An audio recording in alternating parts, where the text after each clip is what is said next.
भारतीय राज्य केरल के कोच्चि शहर को एशिया में घूमने के लिए सबसे अच्छी जगहों की कोंडे नास्ट ट्रेवलर सूची 2024 में शामिल किया गया है।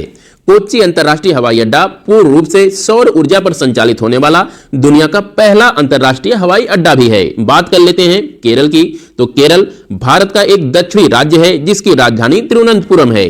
केरल राज्य के पश्चिम में अरब सागर अवस्थित है। अरब सागर का वो हिस्सा जो केरल राज्य के साथ सीमा लगाता है उसे लक्षद्वीप सागर के नाम से जाना जाता है।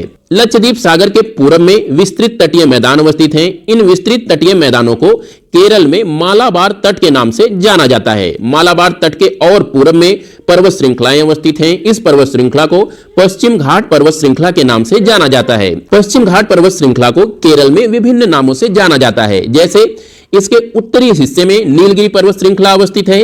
इस वाले क्षेत्र को अनामलाई पर्वत श्रृंखला कहते हैं। ये पालनी की पहाड़ियां हैं और ये जो पर्वत श्रृंखला है इसे कार्डमम की पहाड़ियों के नाम से जाना जाता है। केरल में ही अनामुडी चोटी भी अवस्थित है। अनामुडी चोटी अनामलाई की पहाड़ियों में अवस्थित है और इसे एवरेस्ट ऑफ साउथ इंडिया के नाम से जाना जाता है।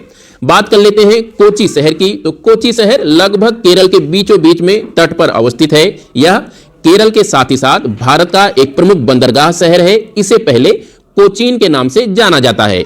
यह केरल शहर का सबसे अधिक जनसंख्या वाला शहर है और यह वेम्बनाड झील के किनारे अवस्थित है। वेम्बनाड झील का वो हिस्सा जो कोच्चि शहर को स्पर्श करती है उसे कोच्चि लेक के नाम से जाना जाता है। वेम्बनाड झील भारत की सबसे लंबी झील है और यह केरल की सबसे बड़ी झील भी है। दूसरे करंट अफेयर्स की बात करें तो यहां से हमें याद रखना है कि आयुष मंत्रालय और विश्व स्वास्थ्य संगठन अर्थात वर्ल्ड हेल्थ ऑर्गेनाइजेशन ने जिनेवा में पारंपरिक और पूरक चिकित्सा परियोजना सहयोग समझौते पर हस्ताक्षर किए हैं। इस समझौते का मुख्य उद्देश्य पारंपरिक और पूरक चिकित्सा प्रणालियों को मानकीकृत करना, उनकी गुणवत्ता और सुरक्षा पहलुओं को राष्ट्रीय स्वास्थ्य प्रणाली में एकीकृत करना और उन्हें अंतर्राष्ट्रीय स्तर पर प्रसारित करना है। तीसरे करंट अफेयर्स की बात करें तो यहां से हमें यह ध्यान रखना है कि भारत सरकार के वाणिज्य और उद्योग मंत्रालय के तहत काम करने वाली भौगोलिक संकेत रजिस्ट्री अर्थात जियोग्राफिकल इंडिकेशन रजिस्ट्री ने आधिकारिक तौर पर लद्दाख के उद्योग और वाणिज्य विभाग को जीआई टैग प्रदान किया है और इसे लद्दाख सीबक थ्रोन के लिए पंजीकृत मालिक के रूप में स्वीकृति प्रदान की है।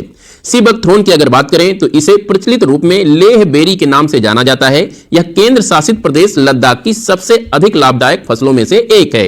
इसका लगभग 90% उत्पादन लद्दाख में ही होता है। सीबक थ्रोन यानी लेह बेरी खुबानी के बाद जीआई टैग पाने वाला दूसरा लद्दाखी फल बन गया है। लद्दाख से संबंधित हमें 4 जीआई टैग याद रखने हैं। इनमें जो लेटेस्ट के हैं वो हैं लेह बेरी यानी सीबक थ्रोन, खुबानी, पश्मीना और लद्दाखी लकड़ी की नक्काशी। अब आज का एमसीक्यू देख लेते हैं। आप लोगों को बताना है कि 9वां भारत अंतर्राष्ट्रीय विज्ञान महोत्सव अर्थात इंडिया इंटरनेशनल साइंस फेस्टिवल 2023 का आयोजन कहां पर किया जाएगा। आपके ऑप्शन है आगरा, फरीदाबाद, शिमला या फिर नागपुर। इस एमसीक्यू का जवाब आप लोग कमेंट में दीजिएगा। कल फिर मिलते हैं latest current affairs, MCQs, static GK, facts and figure के साथ। तब तक के लिए नमस्कार। और हां, अगर आपने अभी तक चैनल सब्सक्राइब नहीं किया है तो प्लीज चैनल सब्सक्राइब करें, लाइक करें और अपने दोस्तों के साथ भी शेयर करें। नमस्कार।